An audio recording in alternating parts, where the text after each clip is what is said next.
Well, hi, everybody. Happy New Year. Happy 2024. With Bob Lobel, I'm Mike Lynch. Welcome into UnAnchored Boston. As always, we are brought by our good friends at Cold Springs RV, your destination for all things camping. And where? We're in New Hampshire, of course, and the great George Gray, the big wheel, we call him, at George Gray's Lexington Toyota. I call him potty mouth, actually. Yeah, I heard that he had a little bit of a potty mouth. Is that right? A little bit, yeah. He's got to be careful. Okay. If I was a customer, he wouldn't be potty mouth, but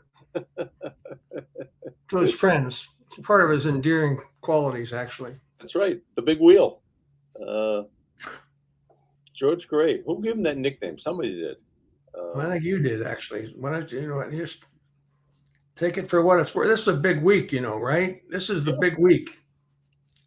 I mean, I just think, I don't know what to think about this week, but that's why I tune into this show to find out what to think about this week. Well, I mean, multiple things could happen. Maybe we should wait till our guest comes on to, that's what I was just thinking. Maybe we all have our scenarios, and our guests are usually the ones that are right, aren't they? I mean, you and I are like, okay, here's my guest for the week. But that's why we bring guests in. But okay, we can wait for our guest. But I'm really looking forward to having this person on today. Yeah, we tell everybody it's Ron Borges is going to be joining us momentarily. Ron Borges, he's got that Will McDonough edge. Yep. Fearless. Good word. Took it right out of my mouth. Fearless. He's not afraid. He's not intimidated. He's not a house man. He can't be had.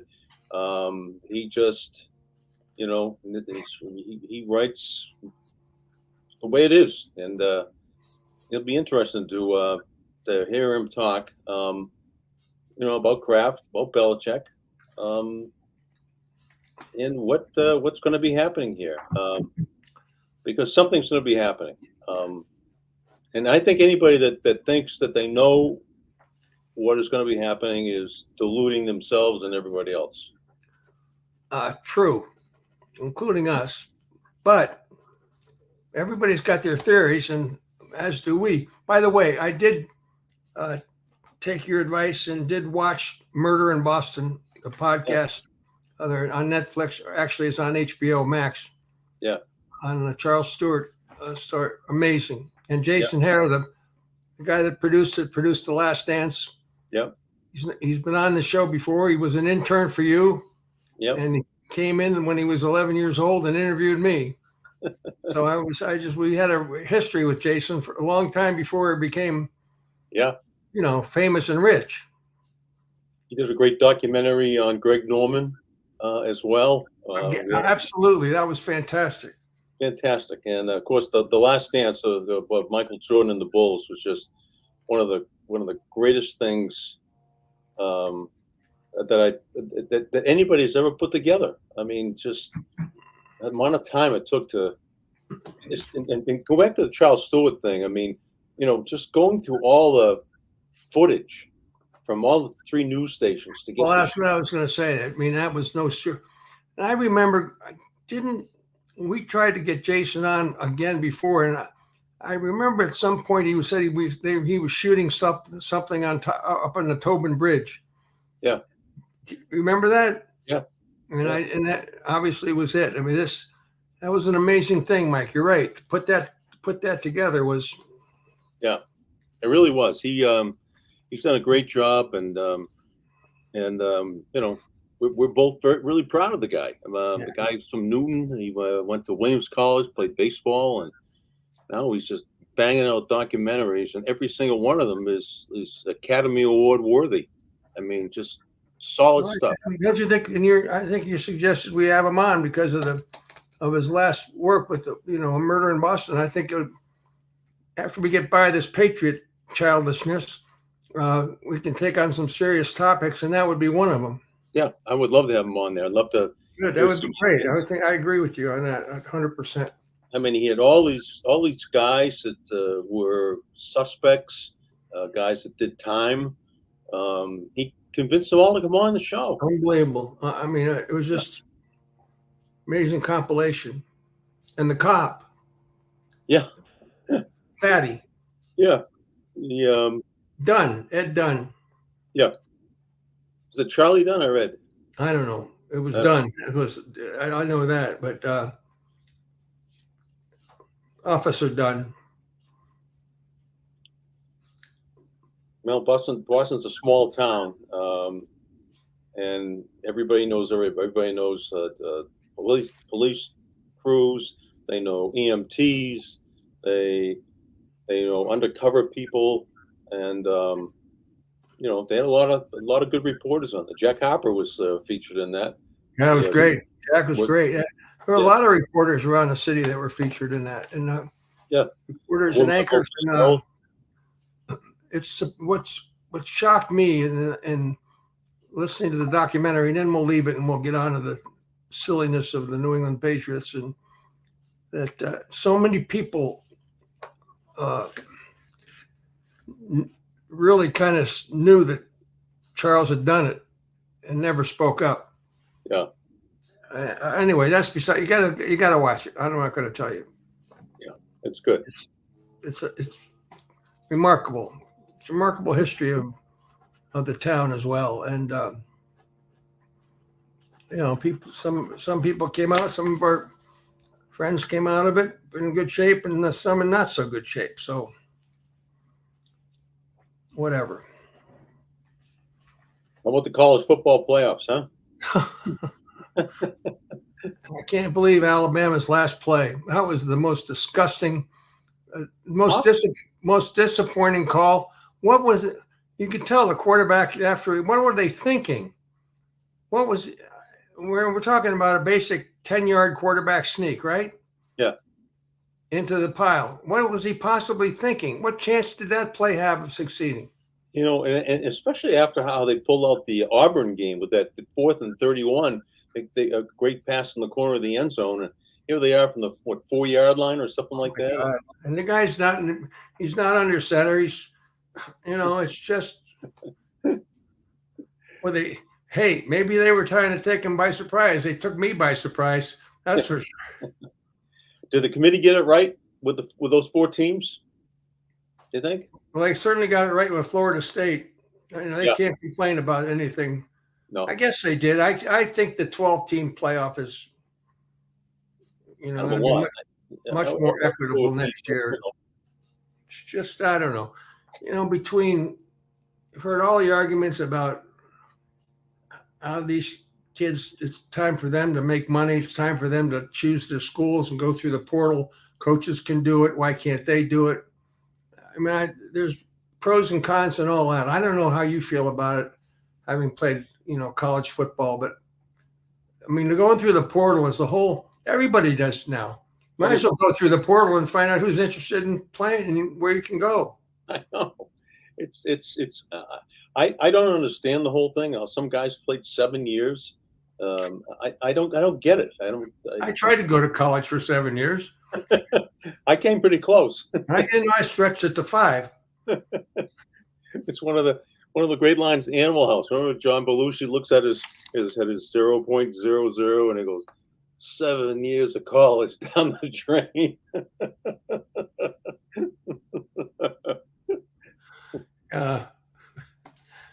For sure. We gave it our best shot. We had a lot of stuff. I want to talk about that call in the Dallas Cowboy Detroit Lions game. We'll talk with the board just about that as well. And what do you think about that? Well, I don't see why the referee has to announce that number 68 is reporting as eligible. Let the defense figure it out. You know what I mean? Let them come out of the huddle and see there's a guy on the end of the line is number 68. Oh, well, he must be eligible to receive a pass then, and cover him. They announce the whole world. How old Mike Vrabel used to come in? They say number 50 is. I know he came in 10 times at least because he got 10 touchdown passes. I know. The whole world knew he was eligible. They knew he had good hands. He was a good athlete. And yet he did one in the Super Bowl against the Eagles. I know. Well, flying around like an against eagle. Carolina, he did the same thing, right? Against Carolina. Yeah. Yeah, and that's Super Bowl as well. Remember that was the Super Bowl in Carolina when the kicker kicked it. They'd taken the lead. Yes. Carolina, right? Yeah. It was in Houston, and they took the lead, and the kicker kicked it out of bounds, and on the ensuing kickoff, and they put it on the 45-yard line for Brady with 3 timeouts.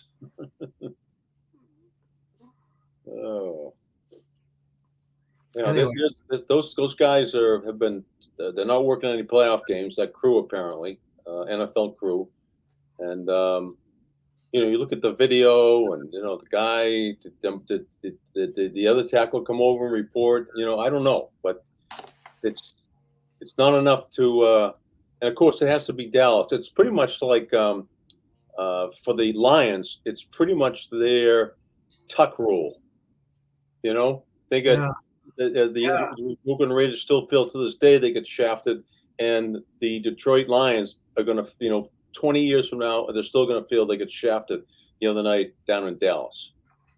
It's so interesting you brought up the tuck rule because it really was that was our rendition of that play, basically. Yeah. Although Walt Coleman, the referee that called the tuck rule, still insists he was right. I know. I never. I would say 90 to 95% of the people watching it, covering it in the league, never heard of the tuck rule. We'll find out from Borges. He used to write out in the West Coast, cover the Raiders. I think that he makes the perfect media guy for the Raiders, right? He kind of fits right in. Yep. It's like McDonough and Al Davis were all partners. Yep. But the tuck rule started everything. We've been through this before, and if you haven't seen it, it's on ESPN 30 for 30. It really is worth seeing because when you talk about the Patriot dynasty, or one of them anyway, the so-called 2 dynasties, that really started it. I mean, that was. Yeah. Then came the Vinatieri field goal in the snow, and then came the Snow Angel field goal, and blah, blah, blah, on. Then it became the Rams, 14-point underdogs, and then on and on it went. Yeah, nonstop. Well, they didn't make the playoffs the next year. That was hard to believe after they won the Super Bowl. Yeah. And then they won the next 2 Super Bowls. And so, yeah, very interesting. But without question, we're going to. There's so many things to talk about. Let's not talk about the Red Sox, okay? There's so many things not to talk about. I got a thing today about spring training tickets went on sale, and it's a hot commodity. It actually is a hot commodity because people that are down in the Fort Myers area, they don't really care. They just it's something to do. It's a day at the ballpark, but after the end of. Then you have to play games for real starting March 30th or whatever the date is that they start the regular season. Yeah. Chris Sale, I suppose you could bring up, but on the other hand, good move getting rid of him. You have to, but they're still eating a lot of his salary. They gave Atlanta $10 million. Full throttle, according to Tom Werner. Yeah, full throttle. Yeah, that's Full Throttle Tom. That's his new nickname. Got a new TV show on NBC. I forget what it's called. Extended something or other. I don't know. Extended Family. Extended Family. That's what it is. Yeah. With Lenny Clark. Or Lenny Clark's in it. I know that. There's a guy we should have on the show sometime. Lenny Clark. He's ready to go. I talked to his brother. As soon as he gets back from LA after these shootings, he's in. He wants to be on. Good. He'll be great. He's hilarious. He'll have us in stitches. I love Lenny Clark, as they say. I don't know if you're a big fan of these comedy clubs, but funniest woman I've ever heard was Christine Hurley. Yeah, sometimes these women are more funny than guys, but this woman was unbelievable. All right, well, I know that Ron Borges wanted to be on the show, so we're still waiting for him, right? Yeah. Got 2 minutes. Do you want to? Oh, do you want to talk about craft and where we're going with this, or you want to wait? I think we should wait for Ron to come on All the right, show. you're probably right. I think that did you make any New Year's resolutions, Bob? You know, no, I didn't. Honestly, I'm not even going to come up with some smart ass answer like, "Yeah, resolve not to make any resolutions." So, right. Live viewer comments show up on StreamYard. This is an example. Click on a comment to show it on the screen. How about that? That's pretty interesting. Yeah, next time we see a comment, hey, you guys go F yourself, you know. Hello, gentlemen. There he There is. he is, the great Ron Borges. Yeah, right. Look at you guys. Can't look better than you two guys. Yeah. Well, really? We were just talking about New Year's resolutions and facelifts were in our future. Borges, how are you? Little knot behind the ear, and you're in good shape. Yeah, that's all. I'm good. It's how's this thing going? I've seen it from time to time. It looks like it's going pretty good. Oh, it's a hit. It's a big hit, Ron. Really. If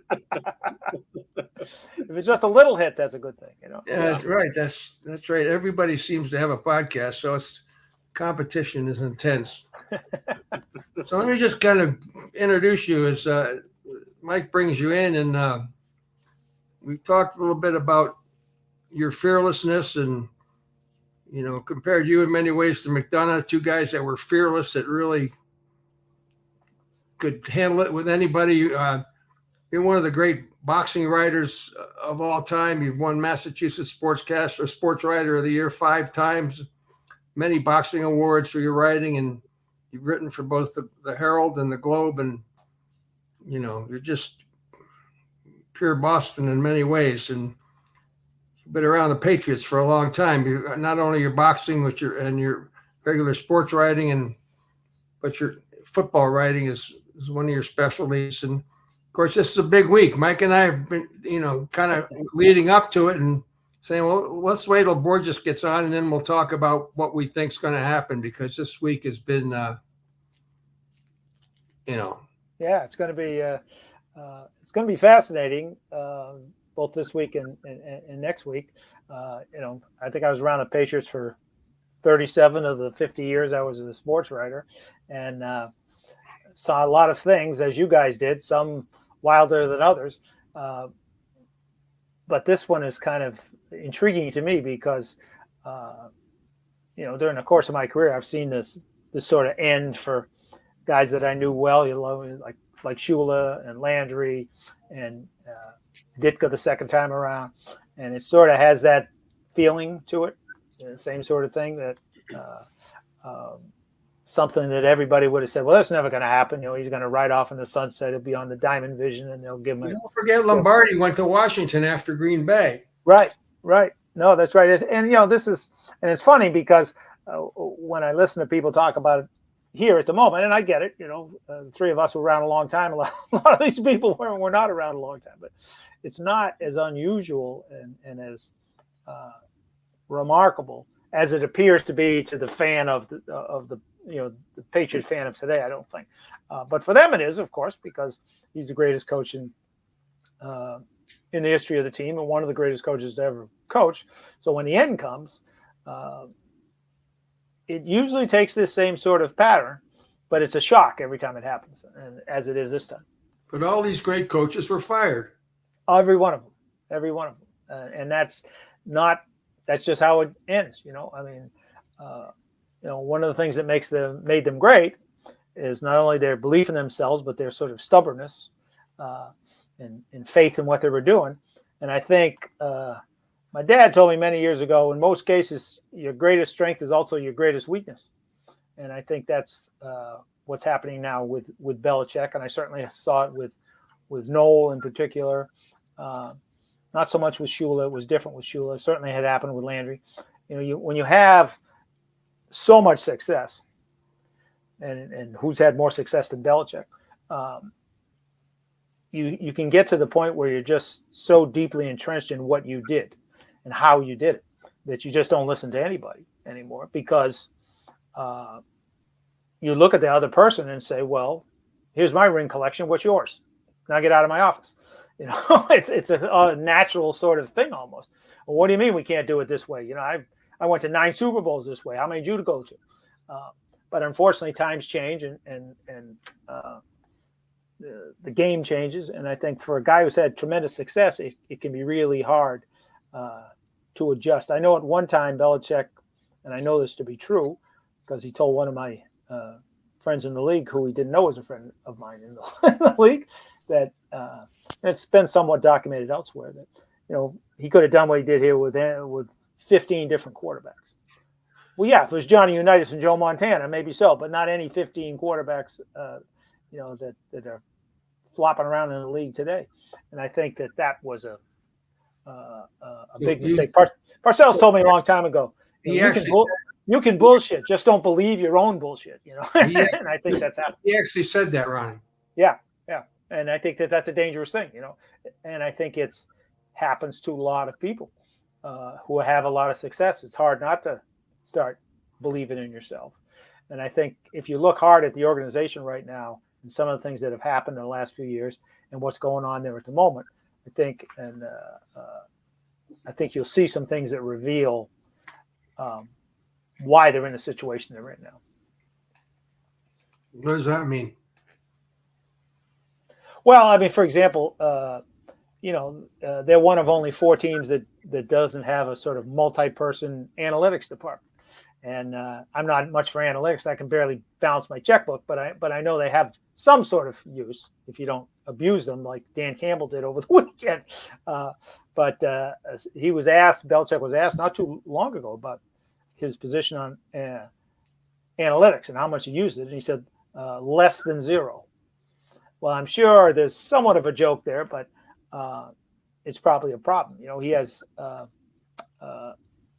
total of 18 assistant coaches. I've always sort of believed they all have too many assistant coaches. But the 49ers have 27 assistant coaches. They have almost as many offensive coaches in San Francisco, 14, as the Patriots have on their total list of coaches. They have 8 offensive coaches, so San Francisco has almost twice as many. And then you look at the sort of brain drain of McDaniels leaving and Ernie Adams leaving and Ivan leaving and Dante leaving, Brian Flores leaving, and who were they replaced by? They were not replaced by, I would argue, equal experienced coaches. They were replaced by kids. Why is that? For the same reason I saw it happen with Shula and others. I don't feel the need to be in a debate or an argument with assistant coaches. Because look at all my rings, and look at all my championships, and look at all the times I went to the championship game. So you think Belichick thinks his instincts replace the analytics? His instincts override the analytics. Yeah, I think so. And I think he doesn't want – the thing I saw with all those coaches I mentioned, Hank Stram's another one when he came back with New Orleans. They're much older now, and they don't want any headaches. They don't want headaches, you know. So why does he not just tell that fat tub of goo left tackle of his to just pack his stuff and leave, which he would have done 5 or 10 years ago? Because it's too big a headache. So I'll talk to him. I'll give him a little more money when he's having the first ever strike in that I've ever seen in my life during training camp. Usually you strike, you leave. You know, this guy stayed but went on strike. And he got $2 million more. Did it work out? No, the guy still won't play. And and I think that's a natural, from what I've seen, reaction of older coaches. They don't want a lot of the headaches that come with the job. And so they either avoid it by having a lot of sycophants around them, or they avoid it by just sort of avoiding the kind of issue. I mean, Trent Brown, from everything I've been told, has been undermining the whole operation down there since training camp. And what happened last Sunday? He's an active scratch, and the next guy playing tackle is no disrespect, Lynchy, but it's probably better than your tackle at Harvard, but not by much. You know, I mean, it's like you're paying this guy millions of dollars, and you can't even get him to play. So let me ask you this. While you're talking about analytics now, I still think that one of the biggest losses over the last 3 or 4 years of the Patriots is the departure of Ernie Adams. Yeah. He was Belichick's Alexa. I mean, anything he asked, Ernie would come back with, well, so-and-so. The guy couldn't even turn on a computer. Right. But the guy knew everything about the league. He was a Rain Man. Right. And he, on the headset, and I had the good fortune of, doing that show for, I don't know, 15 years or whatever. So I saw a lot of the raw tapes that never made air, but every single time Bill is pressing the button on his hip, he's going, what do we got, Ernie? What do we got, Ernie? What do we got, Ernie? He's talking to nobody else but Ernie Adams every single game. Yeah, Ernie really was, in many ways, his analytics guy. As you say, he remembered things from 20 years ago. Well, what about this? Well, this is this, and that was a big loss. And he didn't replace him with anything even close to.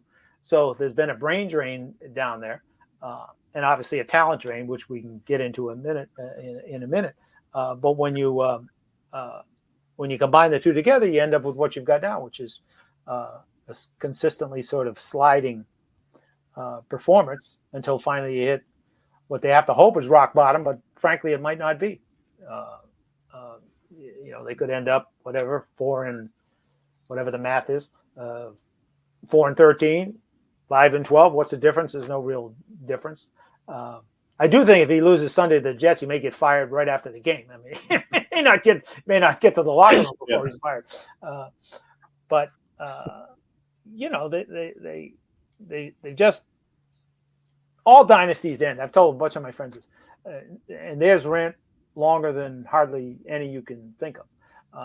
And they all die the same way, from dry rot.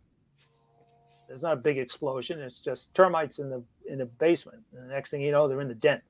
And then the roof falls in. And this year, the roof fell in. Here's an interesting thing. Think about this.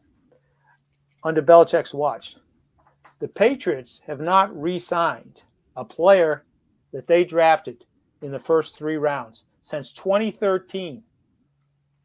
Means all those players they drafted between 2014 and now, they didn't want to re-sign one of them.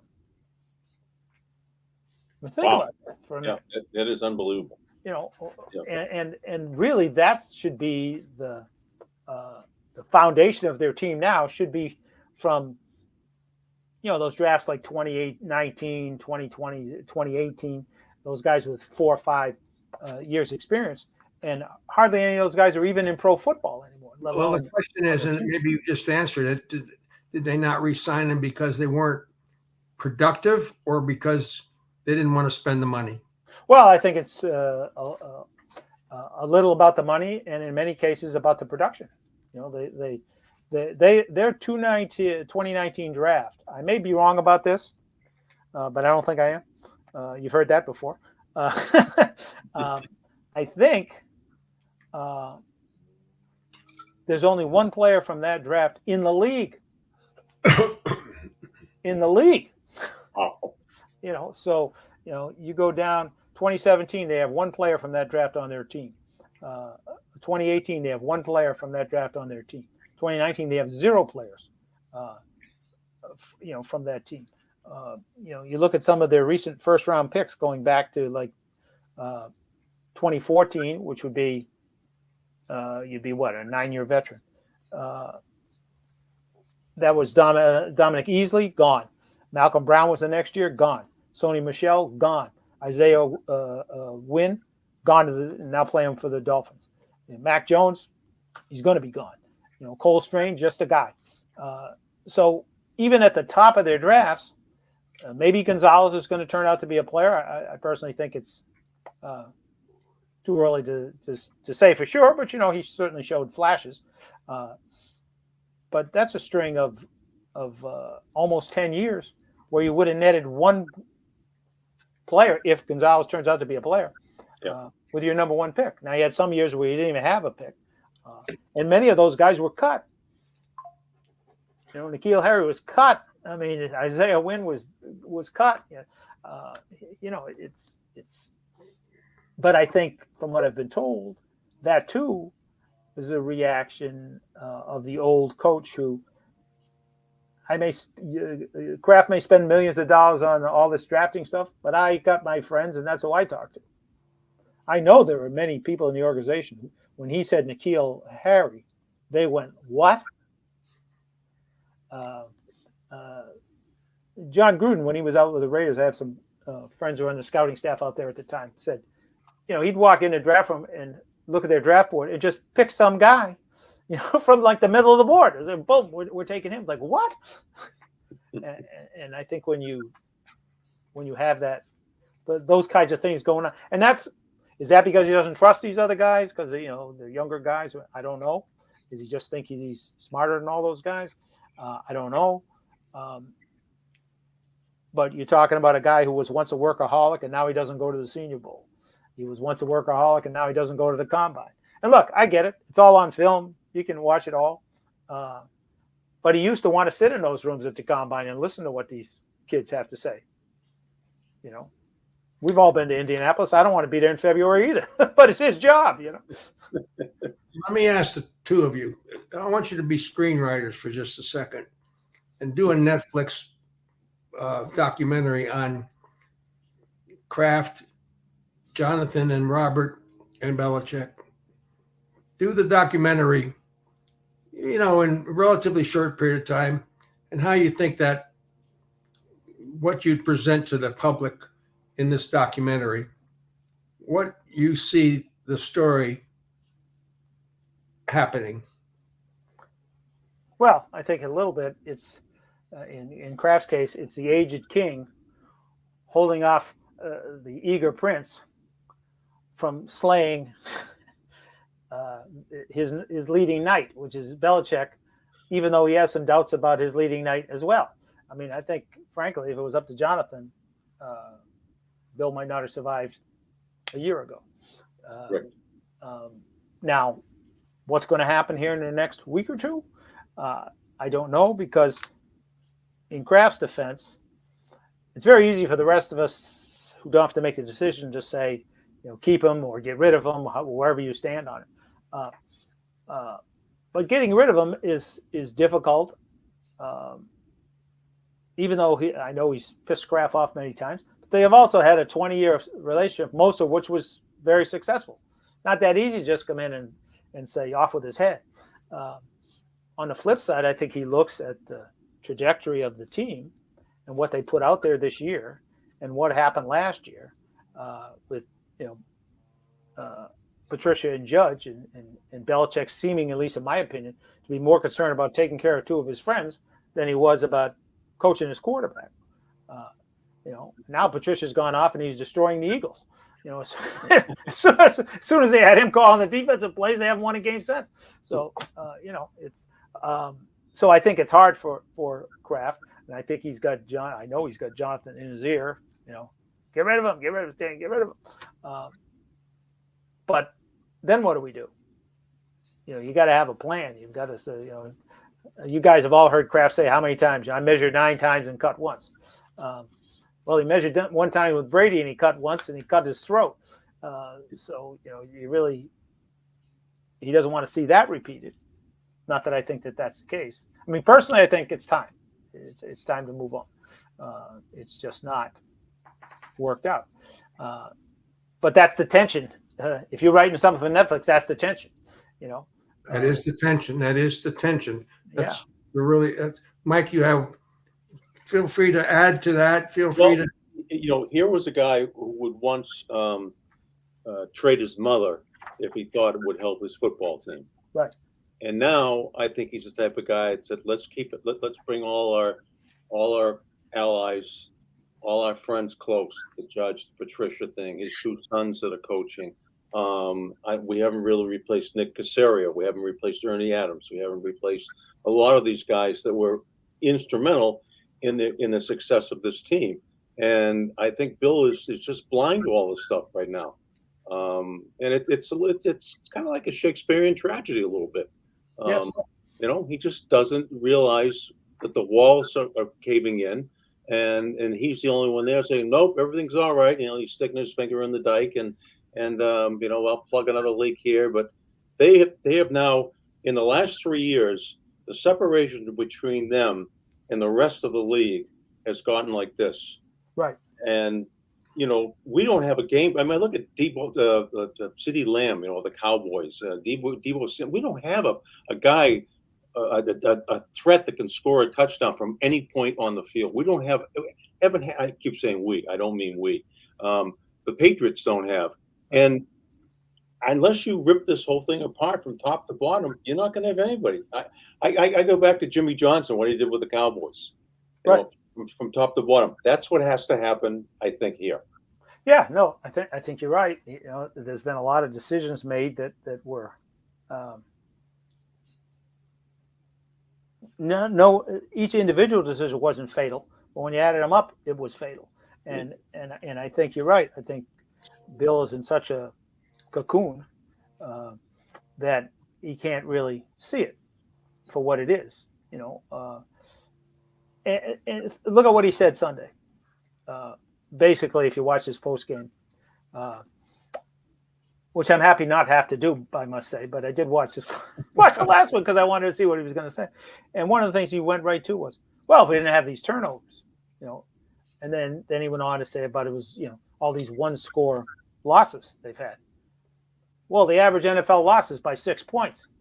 So every crappy team has a lot of one-score losses, and that goes back to the Baltimore's got their losses have been by one score. Yeah. I mean, look at Parcello's you are what your record says you are, and I think maybe Belichick, like a lot of guys, now you don't want to see that. I mean, a few weeks ago or whenever it was, forget it, maybe it was before the season. Somebody asked why the fans should be optimistic, if you remember that, and his response was, the last 25 years or the last 20 years, he never would have said that. This is a guy who didn't live in the last year, let alone the last, and if a player came in and said, hey, 3 years ago, I was a hell of a player, he'd throw him out of the room. And now those are the things you're hearing. Well, if we hadn't have done this, well, why'd you have all those turns? Because your quarterback stinks, because your offensive line is terrible, and because you don't have any wide receivers. That's why you turn the ball over. And you chose to get rid of, the greatest quarterback of his generation, who was, I wrote this one time about Brady. Brady was like a parish priest. He forgave the sins of others. And now they don't have any parish priests. They got nothing but heathens down there, and there's a lot of sins going on. And I think too, and I know people don't like to hear this, Bill Belichick. I've been blessed to be around a lot of great teams and great coaches. When I was on West Coast, the Raiders were great. They won almost all the time. I was 2 years in Baltimore. Earl Weaver was there 1 year. They make it to the last game of the season. Next year, they win the World Series. So I've been lucky to see more good than bad. But I used to tell Parcells, the only difference between me and you on the day of the game is that I'm sitting down and you're standing up. And he always used to get mad about it. But he did. But he also conceded to me, you're right. Coaches lose more games than they win. The players are winning the games. The players are making the plays. Now, football, you need good coaches. There's no question about that. But in 11 years as a head coach without Tom Brady, Belichick's winning percentage is .443. That's below Rex Ryan's. That's 11 years. That's a big sample. If it was 2 years, you could say, well, anything can happen. He's 83 and 100 without Tom Brady. So since Brady left, he's 29 and 37. So over those 11 years, he's 83 and 100, which is a winning percentage of 454. In the last 4 years, without Brady, he's 29 and 37, a winning percentage of 440, identical. So who was the genius? Who was really the genius? It was the quarterback, as it was with the Steelers and as it was with the 49ers. I always used to tell people back in the day, I was one of the few people who was around Bill Walsh's West Coast offense before Joe Montana got there. And nobody was talking about how smart it was. That Steve DeBerg was the quarterback and they won 6 games. And we said he didn't know what he was doing. So it's the trigger men and the other players. In that famous playoff game against the Colts when Ty Law had 3 interceptions. If you remember, he made that one diving one there on the sidelines. He looked like, Jerry Rice. All 3 of those plays, he came off his assignment. In fact, the diving one on the sidelines, he hauled over Rodney Harrison. Take my man. I'm going to get the ball. And because he knew, because he was a student of the game. He watched tons of film. He had tremendous athletic ability, as you guys all know. But that wasn't coaching. That was him. Hang on, Ronnie. Mike's got a question he's going to ask you, and then Sure. I have to interject a couple things here, but this is fascinating stuff. And it's great to hear from you and your opinions about this. And I'll do my Netflix thing in a minute. But this is about campers and getting ready for 2024 with a new RV, a recreational vehicle. Cold Springs RV is the latest in pop-ups, travel trailers, fifth wheelers, and motorhomes. And remember, Ron, the question Mike's going to ask you is coming up in just a second. It's the highlight of the show. When you need an RV or service, or get to Cold Springs and Ware, New Hampshire right now, because winter storage is all about what you need. Check out all new Winnebago Access travel trailers now on their lot. So don't forget them, Lobel and Mike Lynch. We sent you. Just tell them. It's not going to break you to say we sent you, but it sure would help us. Learn more at coldspringsrv.com. Ron Borges, the question to you from Mike Lynch. Yes, sir. All right, here you go, Ron. Yep. We all know John Madden had a Madden cruiser because he didn't like to fly. Right. Since we don't pay anybody to come on the show, we're trying to make an arrangement with Cold Springs RV to build a Lobel cruiser, and you get to take it cross country. Don't pay anybody to do the show. from Boston to California. I didn't think my microphone was on. I'm sorry. We'll fly you back, but you have to pick one person that rides shotgun with you all the way across the country. You drive the RV, and who's going to be riding shotgun with Ron Borges, who you'd like to have a conversation with? Ooh. Got to be a sports person or anybody? It can be anybody, sports person, news person, historian, deceased, alive, doesn't matter. Who would I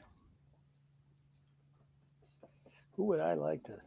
See, this is why it's so good, because it kind of makes you think a little bit. And Upton said Taylor Swift. Well, yeah, that's good. He'd have a heart attack before he got to Chicago if he was riding with Taylor Swift. Well, putting a woman aside, because it would have to be my wife. Good boy. Yeah, I'm no dope.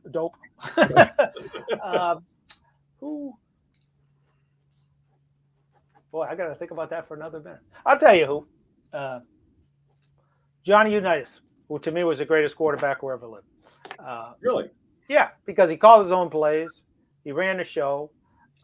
He was as tough as you could be. He and Shula hated each other, which is, filled with stories about that. Really?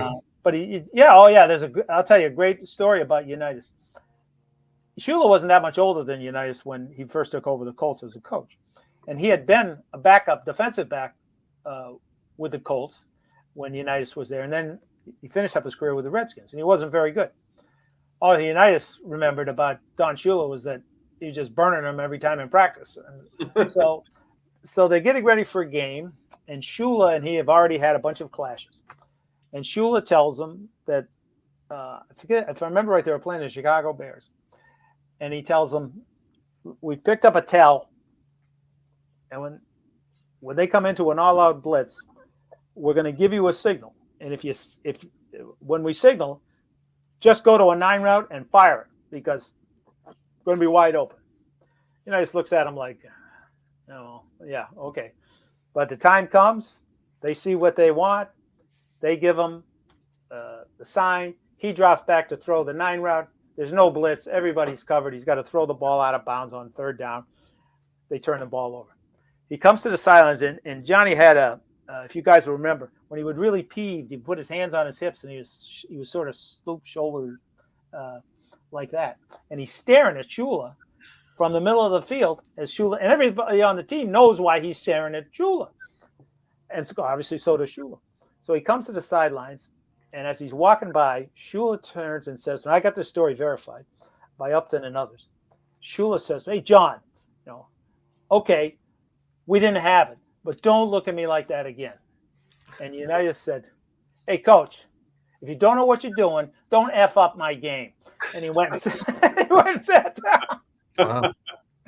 And, and he played in a time that, look, we all admire these quarterbacks today, and they're putting up all these crazy numbers. But if those guys had to play under the duress that Johnny Unitas and other guys played, and the receivers played, they don't have these numbers at all. I know Johnny Unitas could play today and put up, silly numbers. I'm not so sure very many of these guys today could play in the 1950s and 60s and get the crap kicked out of them. The famous story against the Bears, Ed O'Bradovich, who was a famous dirty defensive end for the Bears, comes in, and just as Unitas has released the ball, and O'Bradovich comes in and forearms him right in the face, breaks his nose, sends him flying. He's down on the ground. He's bleeding like crazy. And the famous referee, Tommy Bell, was the referee for the game. So they have so much respect for Unitas. Unitas is laying there on the ground. He's bleeding.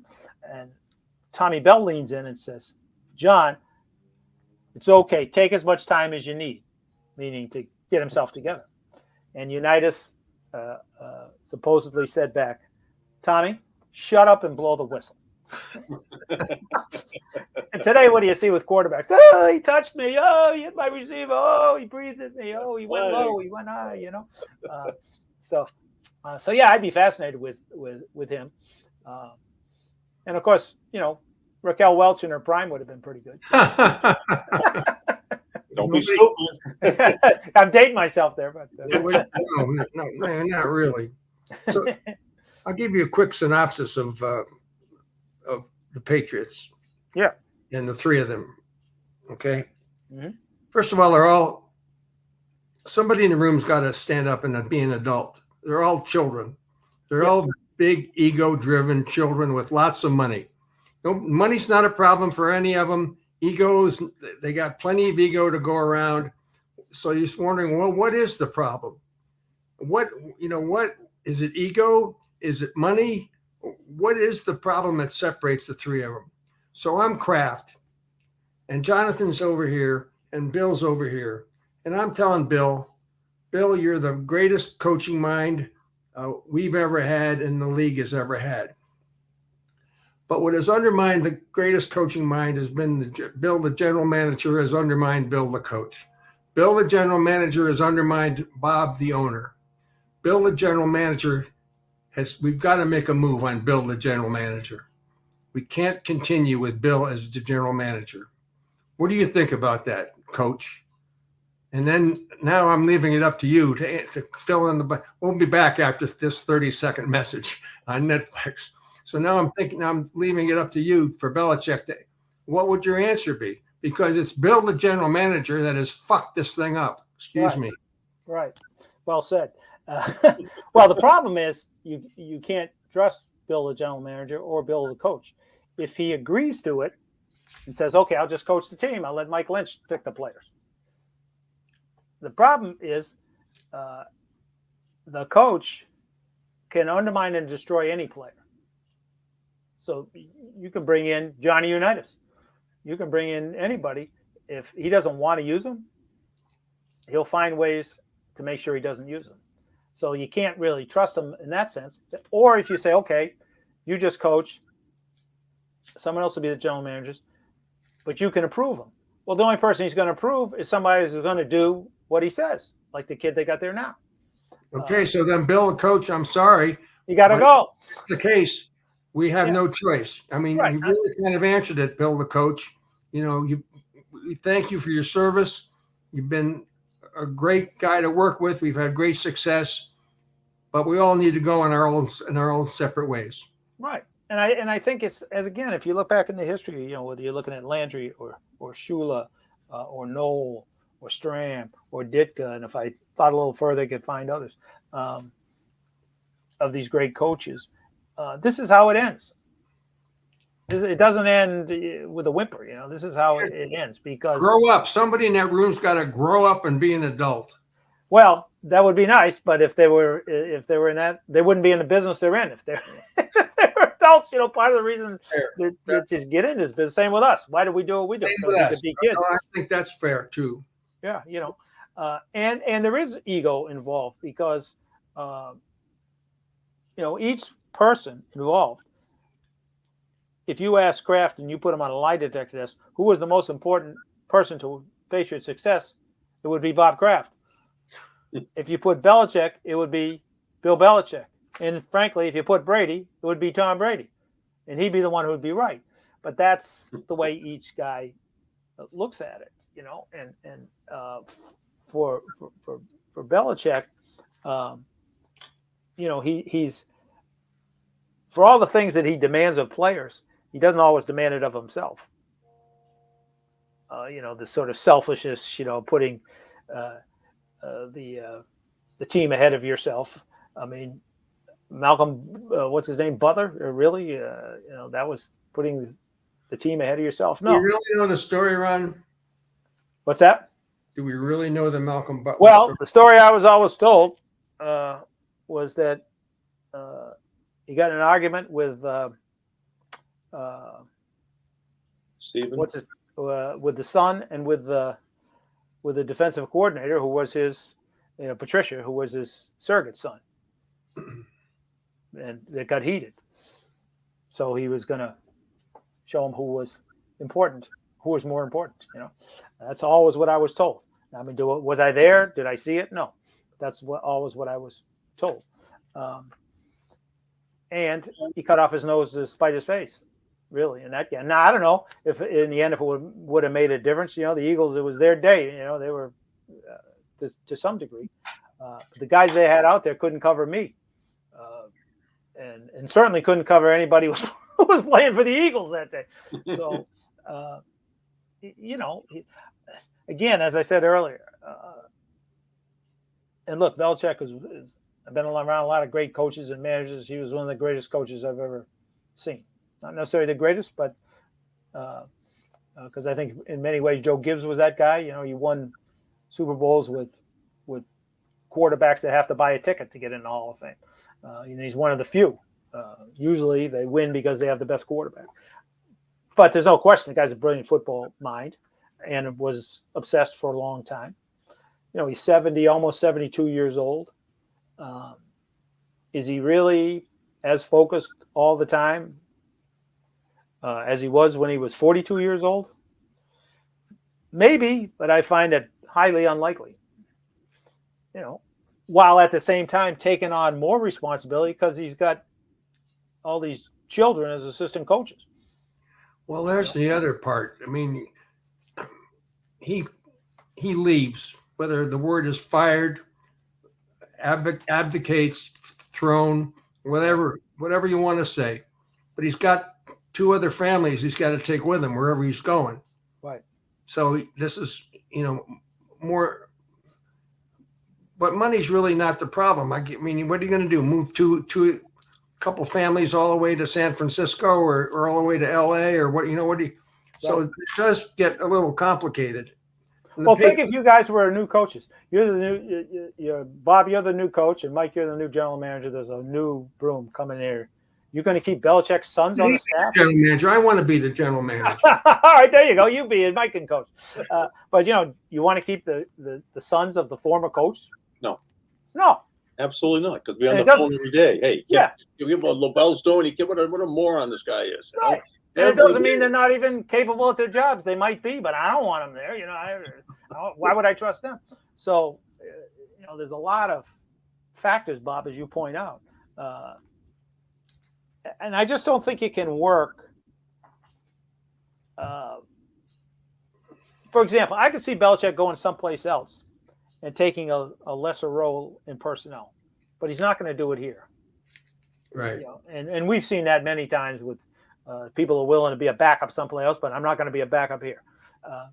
So there's a lot of things, a lot of balls in the air. I think it's in the end, in my mind, it's an easy move for Kraft, but it's also a really difficult move. If you can be dispassionate, it's easy. So if this decision is made, is this going to be swift, like ripping off a Band-Aid on Monday morning, January 8th? I don't think it'd be that swift. I mean, they will probably meet. It's usually Tuesday or Wednesday of the week after the season when he and Kraft meet because, the day after the game, they get a there's a lot of personnel things they have to deal with, and players leaving and exit interviews and all that sort of stuff. So that kind of kills Monday. And Tuesday is a lot of dealing with the assistant coaches and some of that. So I could see them maybe Tuesday night meeting. I don't think Kraft's going to come out after the game and say, that's it. Now, I know some people have said he's already made the decision. Other people seem to hint that he's waffling. I haven't talked to him, so I don't want to profess to know. I don't think it's an easy decision, but I think it's a decision that has got to be made. It's time. Well, I think if you're the father and you want to, don't you want to do the firing and keep your son? If the son is going to be the inheriting guy, you're going to do the job and clear the decks before your son takes over. Oh, sure, right? No, exactly. I mean, I think in the end, the one thing I would say, I was advising Kraft, the one thing I would tell him not to do, and you guys may disagree, don't get into some trying to leverage this thing to get a draft pick from some other team. If he wants to go someplace, just let him go. Let him go.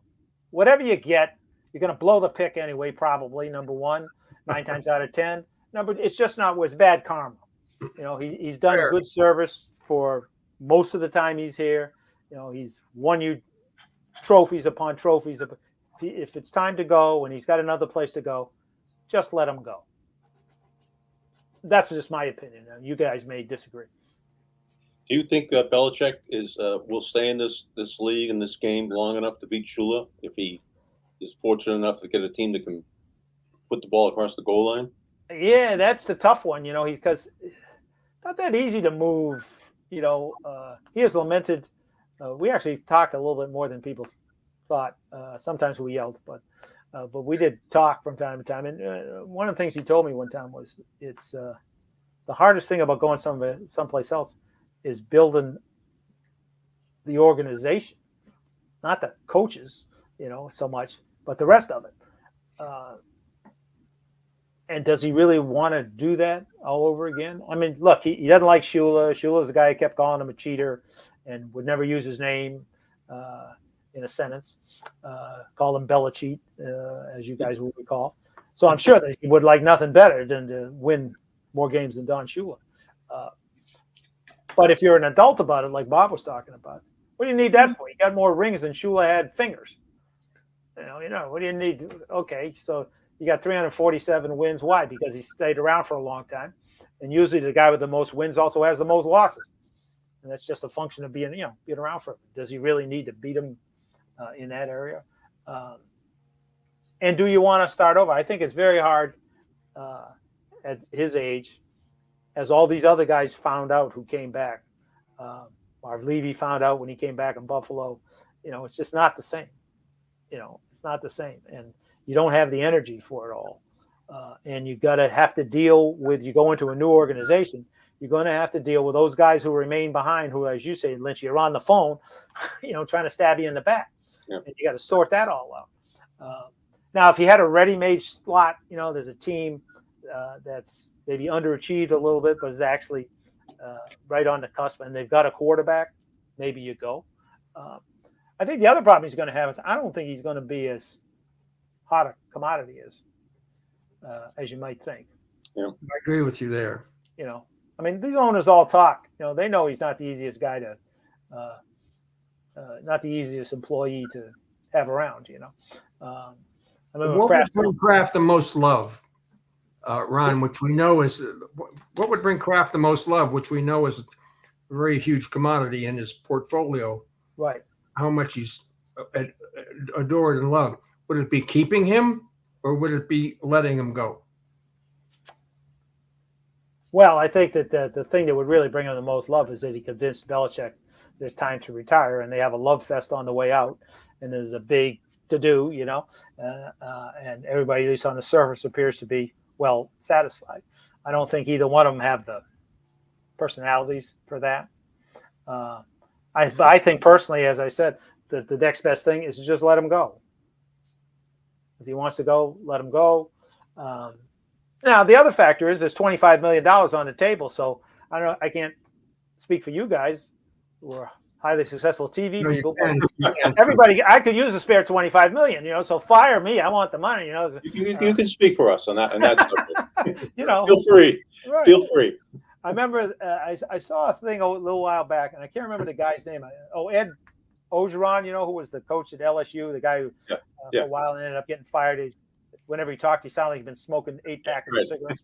I saw a great interview, and he was telling the story about they called him in, and they said they wanted to get rid of him, and they owed him $17 million, and he was going to get the $17 million, and he said, "Well, I just said, where do I pick up the money?" He was happy to go. So if you said, we'll pay you to leave, that I don't think is likely to be the case. Although if they fire him, obviously they're going to have to pay him. The other way to do it is you call him in and you say, "Look, this rodeo is over, but you got 1 year left on your contract. We'll let you coach it out. Maybe you beat the record, maybe you don't, but you're not picking the players. You're just coaching the team." And maybe if he doesn't have good other options, he says, "Okay, I'll take the 25 million." To himself, he says, "I'll sabotage whoever they bring in, and maybe I get the wins I need. And if I don't, I don't." I just think the problems they have there, as you Mike pointed out, there's so many holes offensively. You just can't plug them all. And so you fix this hole, but now you still got a hole over here, and this guy over here who wasn't a hole, but now he's a little older, so he's a problem. And you've got Mayo sort of, lurking over it all. Ron will go through this again exactly this time next year, doing this whole speculation thing. Right. Sure. Unless, we'll go through that, and it'll be much more about, okay, who's coming in, who's going to be the new GM, who's he going to hire as coach, blah, blah, blah. It'll be, who's the OC, who's the DC, and it's all, it'll be the same old conversation. Sure. And if you two guys, either one of you were Bob Kraft, and I've thought about this part a lot, what my reaction would be. But you guys are Bob Kraft. Your team needs a rebuild, and you're probably going to get a shot at one of these top quarterbacks that are coming up. Now, half the time those guys don't make it, but still, you're probably going to be in position to get one of the top 3 quarterbacks coming up. In light of what you've seen in these last 4 or 5 years, do you want the guy who's coaching the team now developing that quarterback? Because if you go all the way back to Cleveland to this day, you tell me the quarterbacks that quote unquote developed other than Tom Brady. I thought Vinny Testaverde stepped in for him in Cleveland. Yeah, he was 100 years old. That's so that was big controversy out there. It was Kosar versus Testaverde. Right, that's right. And he was right about Kosar. That Kosar's arm was shot, but Testaverde wasn't the answer. So if you got to go through a rebuild and you've got to nurture a young quarterback, do you want this guy to be the guy to do it? Probably not. Ronnie, are you still in the Pro Football Hall of Fame committee? Yes, sir. Yep. I'll be arguing for Rodney Harrison on January 16th and 17th. I'm with you. I'm with you with him. What about the owner, Robert Kraft? Will he get in? What's the sentiment that you hear from other people in the committee? Well, that's a subcommittee that's separate I'm on the senior committee and I'm on the regular committee. I'm not on the participants committee, as it's called, which is a sort of non-football guys, although I would vote ultimately in the final. I think he's, from what I can tell, he's lost some steam because of what's happened since Brady left. At the time Brady was here, it was all about him, the 3 of them, Belichick, Kraft, and Brady. Then Brady leaves, you win someplace else. Now Bruce Arians is a genius, and Bruce is a friend of mine, but he ain't no genius. Suddenly he was a genius. And I think that as these years have gone, these last 4 years have passed, and they don't seem to have any solutions. I think it's hurt his chances a little bit. Now, look, to me, he's got a strong argument. First off, he saved football for Boston and New England. If he didn't buy the team was gone. and he could have taken the $75 million and just let him go to get out of the lease, stadium lease, which he didn't do. He built a stadium without using much in taxpayer funding. Obviously, he's involved in a lot of these TV deals and in the labor deal. So I think there's many reasons for him to get in. He made the league a lot of money. He made the league a lot of money, no question. But whether he's going to get there, I don't know, because if they have another bad year next year, now you're talking about 5 or 6 years removed from winning anything. And you guys know, you don't have to be gone too long before people forget who you were. It's a friend of mine went to a hockey game at Providence College, and he was in the press box, and he was talking to a young kid who was the SID there. And yes, my son's a hockey player, so I'm kind of into the hockey thing. So he says to this kid, Ron Borges? He goes, oh, yeah. He says, he's a friend of mine. He goes, yeah, I think he passed away. And that's what happens. You're not out there for 3 or 4 years and you're dead. So it doesn't take long, I know he wants it, and when you look at the recent guys we've put in, Eddie DeBartolo and Jerry Jones, he's certainly more qualified than either one of those guys, in my opinion. So I hope he gets it, and I hope he gets it pretty soon. I hope he gets it at a time when he can enjoy the party. But I was not in the room where that committee debated him this year, but I was told that he wasn't as strong a candidate as he was the previous couple of years. That's interesting. So we'll have to see, and I'm hoping we can get Rodney in this year. Because I don't know how you can have a team that wins 6 Super Bowls and only got 2 players in the Hall of Fame. How they win all those games? It's just. But Rodney's got a tough road in part because he came here, as you guys know, with all that baggage of being a dirty player, which I've talked to a lot of guys who played against him, most of whom don't believe he was a dirty player. He was on the edge a lot. He was whatever the edge of the rules was, that's where he lived. But most of them, do not consider him a dirty player. But I think that hurts him. I think the steroid thing hurts him. I'm going to have to explain that as best I can. He came right out in the steroid thing. He said, "Yeah, I needed. I was getting older. It was a fast way for me to rehab my injury, right. And he just, it didn't chase him around like Clemens. It's going to chase him to his grave.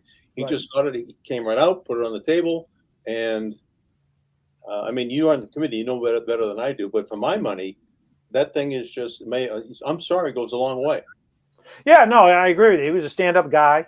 He wasn't trying to say, somebody slipped me a Mickey, or I don't know, somebody told me to rub this on my ear, and this is what happened. You're right. He was stand up about it. And the truth of it is, in football, I used to have this argument with Peter Gammons, because if you spent all your life, as you did, Lynchy, too, since I was 6 years old, either playing football, coaching football, or writing about football, I didn't have to go into too many baseball locker rooms to know those guys were juicing their brains out. And Gammons and those guys, I said, you just don't get it. I remember he said to me one time, what good would it do? I said, what good would it do? It turns a 427-foot fly ball out to center field to a 453-foot home run. That's what difference it makes, And then certainly in the NFL, come on, who's kidding who? Look at these guys. Look at these guys. If the 3 of us went to the mall on a Saturday and we're going to sit at the mall all day and we're going to wait to see one guy walk by who looks like these guys, we'd be at a lot of malls for a lot of weekends before that guy walked by. It's just so. If anybody's holding that against them, and I'm not saying that they are, but it's something you have to address. So it's going to be an interesting debate. It's. I've done some statistical work on him. His stats are better than John Lynch. They're the equal of Brian Dawkins, who are 2 safeties we just put in over the last few years. So what will be the grounds for Rodney Harrison not to be in there? That he won more than those guys did? Because he did. There's 2 players in the history of the league with 30 sacks and 30 interceptions. Rodney Harrison and Ray Lewis. This is a pretty good first step, toward the Hall. So I'm hopeful. And as for Kraft, I'm hopeful as well. But they got to win again. Why is he been, Mike? Let's go back to his silence on this matter. Yeah. Let's assume he's hired somebody as a crisis control manager. I guess he's probably been advised to keep silent. If he was going to keep the guy, he would have already said we're going to keep him. Oh yeah. If I was him, I would say I was advising him. Actually, believe it or not, I actually said this to him one time when right after I left the newspaper business. I said we were talking, and I said, you know what you need? I said you need to hire somebody like me. I said I'm not saying me, but you need to hire somebody like me to be in the office next to you, and the only person I have to talk to is you. And he started laughing. And what would you do? And I said, I'd be the guy who comes in and listens to everybody else and says, that guy's full of shit. This is bullshit what they're telling you. And everybody needs a guy like that. Who's who also can look at him and say, no, Bob, that's not the way to go. I think if I was advising him in this case, I think he's doing exactly the right thing to do. Say what? Unless I'm going to come out and say he's my guy, there's nothing to say. Well, I'm not sure what I'm going to do. Well, that doesn't help you. Now you're waffling. I know what I'm going to do, but I'm not going to tell you. That doesn't help. And I'm going to fire him at the end of the season. That's no good. So I think he's actually doing the right thing. At this point, there's nothing to say. Does he already know? Probably. To a degree at least, he probably knows.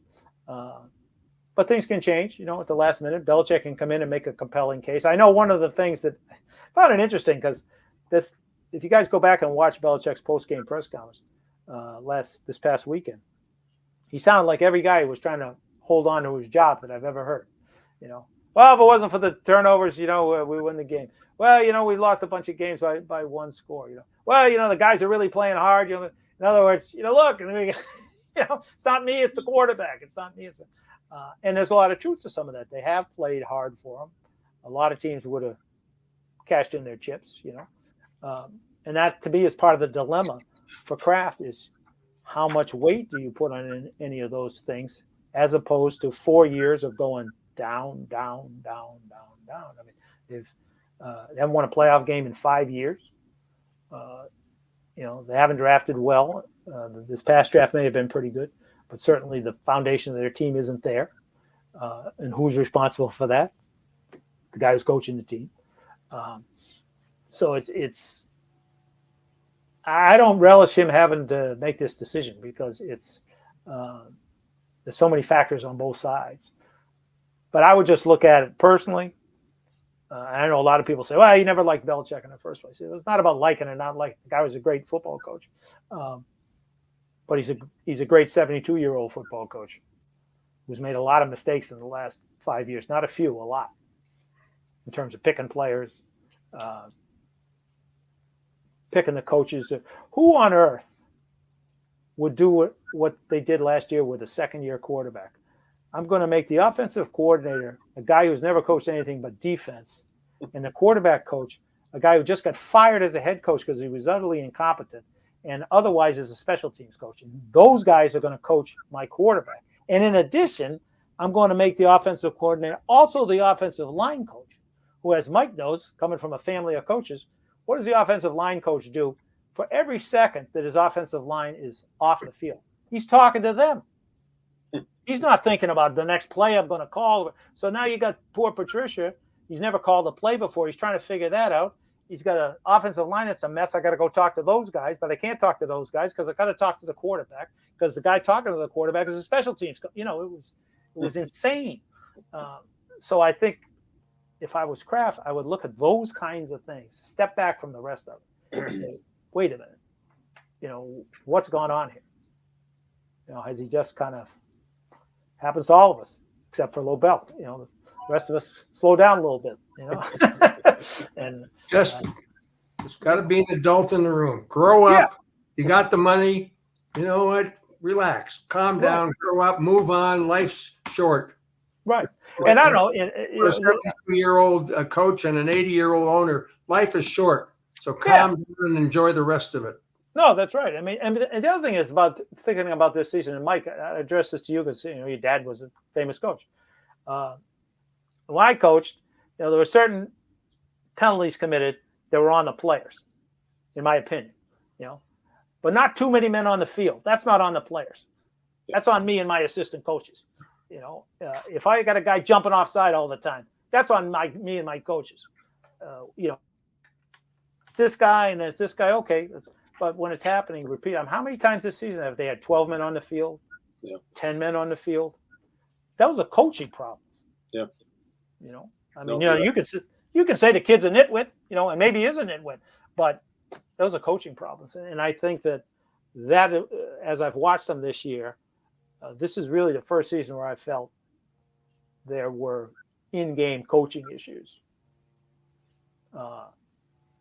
Is that going to improve by going from 71 years old to 72 years old?